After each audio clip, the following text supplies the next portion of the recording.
a dhéanamh Jim Hain agus an rud is mó a chorastam ná go dúchach an trid agus nach mé ré fan a chunne agus nach dóhan trénála agam. We could dismantle and assemble a Thompson submachine gun or a 45 in the dark, load it or unload it. The same way with the magazine of the Bren gun, we could load it in the darkness of the night, clip in the rounds and count the rounds. We were very familiar and very well trained in like that because we'd done it over and over and over again. And there was no doubt but we were training to go into a military situation, and there would be the likelihood of people being killed or imprisoned. The IRA felt that they had the sympathy of the Dublin government and police who were prepared to turn a blind eye, so long as they were no threat to the state in the south.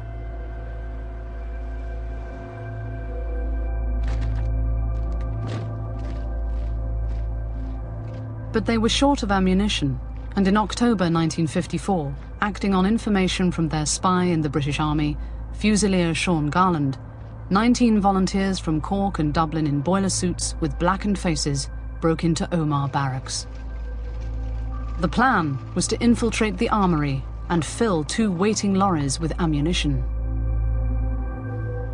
Prior to going into Omagh, Tony McGann gave one final and very definite instruction. If things went wrong, under no circumstances would any of us accost any civilian, any policeman, any B special, only members of the British Army. But the plan failed. Minutes into the raid, the IRA's first gun battle with the British Army since 1921 erupted.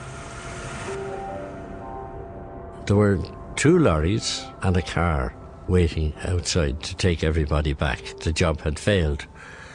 I stopped on the road at the back of the 2 lorries, looked back down the road to see if anybody was left behind, and with that the lorries moved off.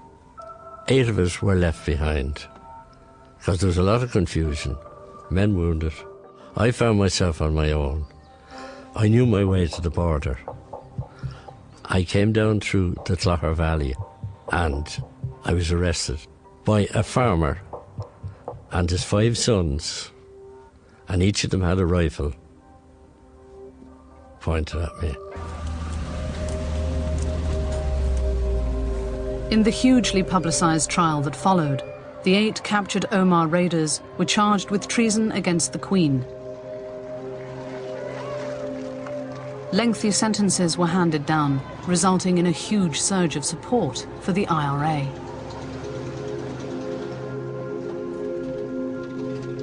Due to the fact that the authorities charged us with treason, it gave us a platform to preach, if you like, the Republican gospel. I think the British made a mistake in giving us that platform because, as I said, it was subsequent to that this huge influx came into the IRA.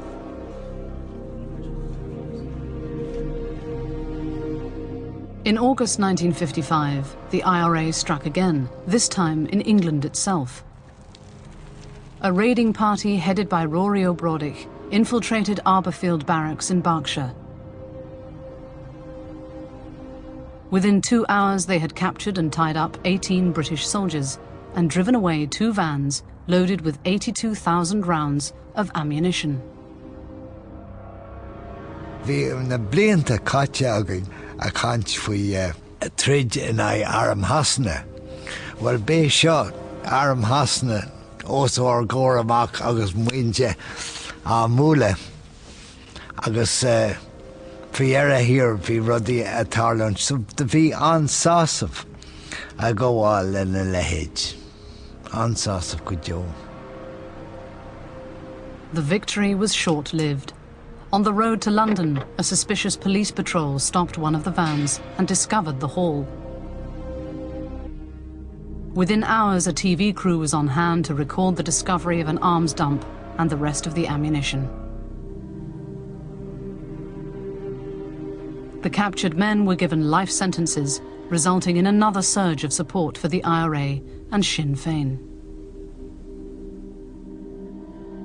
Bhí pápéirí mór in na Heorpa ará níl ceist na hÉireann réite fós, the eternal rebel.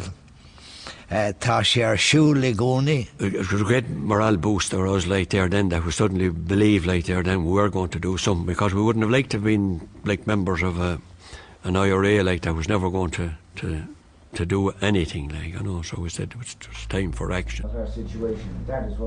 In 1956, the IRA finalised a plan it had spent the last year putting in place. The brainchild of its most experienced military man, former Irish Army officer Sean Cronin, it was known as Operation Harvest. The IRA felt that the crop had grown to fruition and just needed their hand to gather it in. Sean Cronin was a trained military officer, but the difference between the ideal, as he would have it, and what was feasible with what the material, both in terms of equipment and the men that he had, there was a huge difference between the two. And I think in that sense, Operation Harvest was very much aspirational. It envisaged flying columns of up to 25 men crossing the border from the Republic to attack targets in the north, paralysing the institutions of the state, establishing liberated areas which would be made ungovernable, subsequently forcing the British to leave Ireland.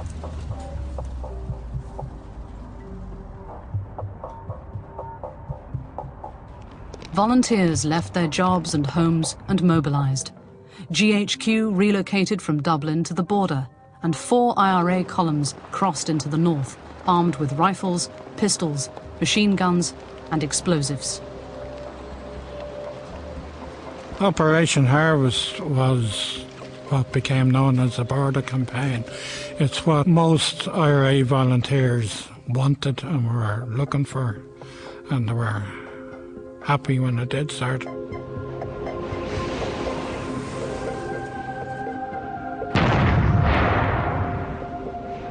At midnight on the 12th of December 1956, the IRA War of Liberation began. By dawn, the threat it posed was clear. Throughout the night, the province had been rocked by explosions. Police barracks had been bombed and sprayed with bullets. Bridges, courthouses, and even the BBC radio transmitter at Derry had been destroyed. The governments north and south had been taken totally by surprise, as had the Northern IRA, some of whom only found out about the operation the next day, when they were picked up by the RUC. Having arrested all known activists, Stormont moved quickly to introduce internment. Oh, heave Operation Harvest. The Hullamuj Amra Beer Operation Harvest. Gaji Beecher me Nullag Harfa ni Jake Kui She. Agus and Shen Viesoganya Grown Blood Corve Ray, the Cor Rubber, but heave details. Nero fame wearing a festival. The IRA's enemy was Britain and the British Army, but the reality on the ground was that their main adversary was the local RUC and B Special militiamen. Not only were the IRA in hostile territory, they were up against an enemy with superior communications and local knowledge. On the night of the 30th of December 1956, 19 days into the operation, 2 flying columns attacked Derrylin RUC barracks, deploying mines, grenades, machine guns and rifles. In command of one of the columns was Rory O'Braddock. Níor éiríding an barrack a gabháil cúmar gar go leor go. Bhí teordan de nómad le ionsaí a dhéanamh ar barrack. Agus in dhé sin monamach se gafa tíbistí gon de nómad sin fiaring imacht.